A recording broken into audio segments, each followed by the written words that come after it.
Halo sobat, jumpa lagi dengan Jendela Rinto Aji. Jendela di mana kita bisa melihat keluar, ke dalam dari berbagai perspektif, sehingga kita bisa berbagi pengalaman, pengetahuan, praktek terbaik untuk kemajuan bersama. Sebelum mulai video ini, jangan lupa subscribe, like, dan berikan komen terbaik Anda agar saya dapat berbenah diri lebih baik. Pada video pertama dan kedua kita sudah membahas seputar fokus dan disiplin, yaitu langkah untuk membangun pengembangan diri pribadi atau disebut personal development. Sementara untuk menjadi pribadi yang efektif ada dua faktor penentu lainnya, yaitu pengembangan antar pribadi atau interpersonal development dan kerjasama tim atau teamwork. Kali ini kita akan mengulas kepercayaan, yaitu satu langkah membangun pengembangan antar pribadi. Sementara langkah lain pengembangan antar pribadi yaitu komunikasi akan kita ulas pada video berikutnya. Manusia merupakan makhluk sosial yang kehidupannya akan selalu tergantung pada orang lain.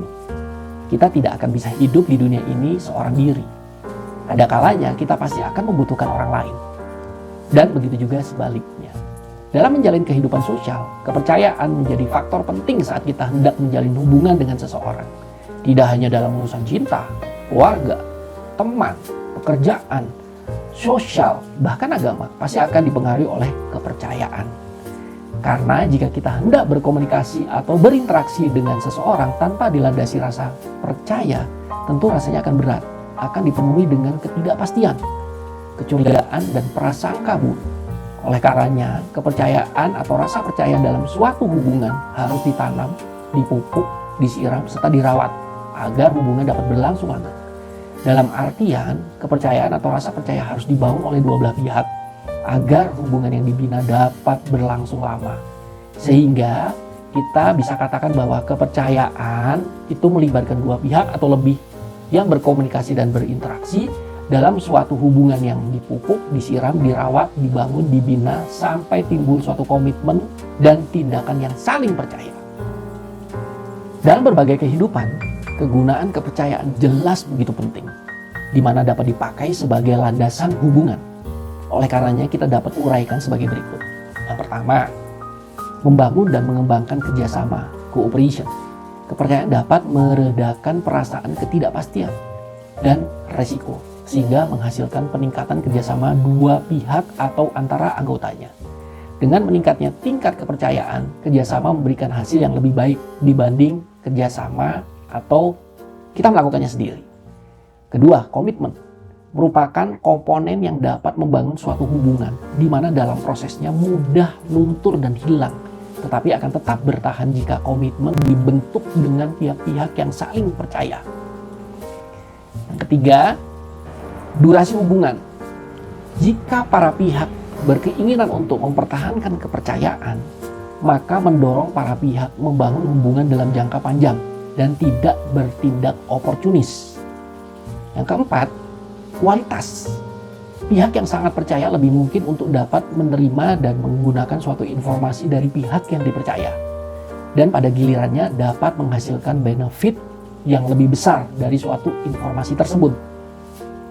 Akhirnya, adanya suatu kepercayaan memungkinkan perselisihan atau konflik dapat juga dipecahkan secara efisien dan damai.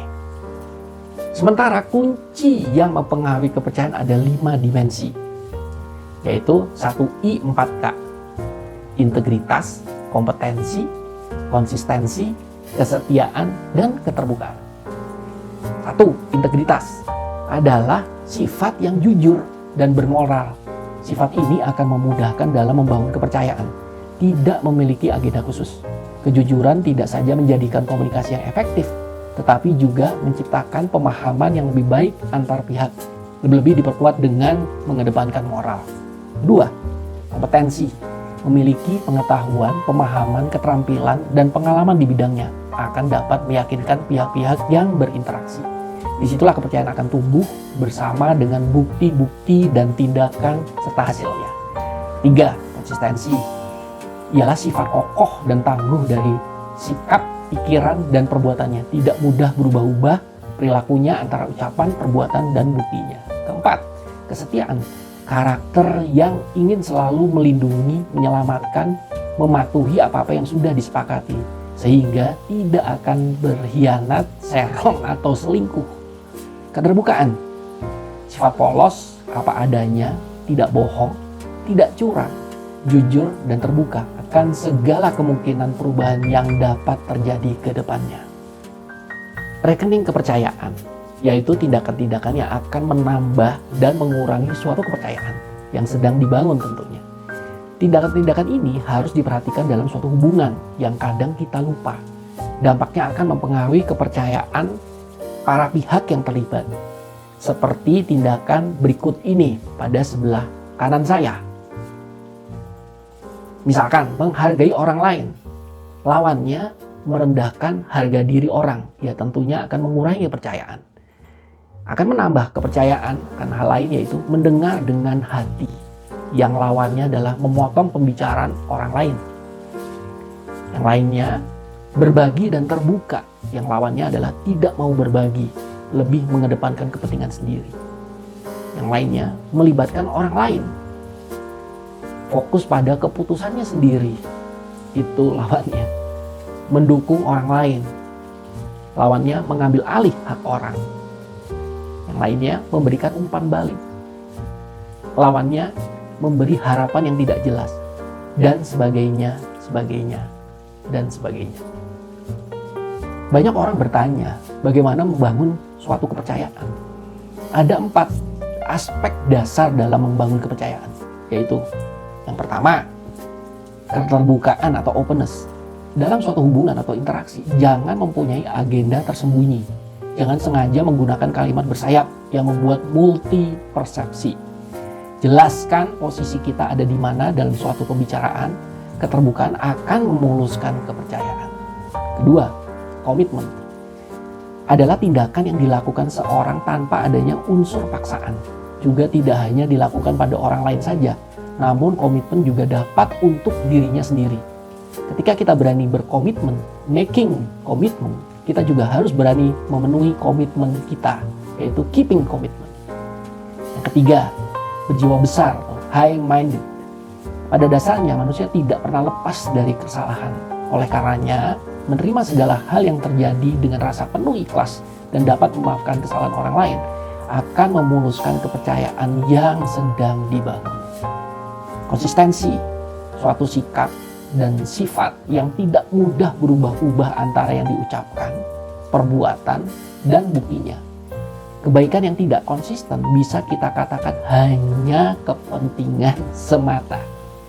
Itulah 4 dasar dalam membangun kepercayaan di segala aspek kehidupan.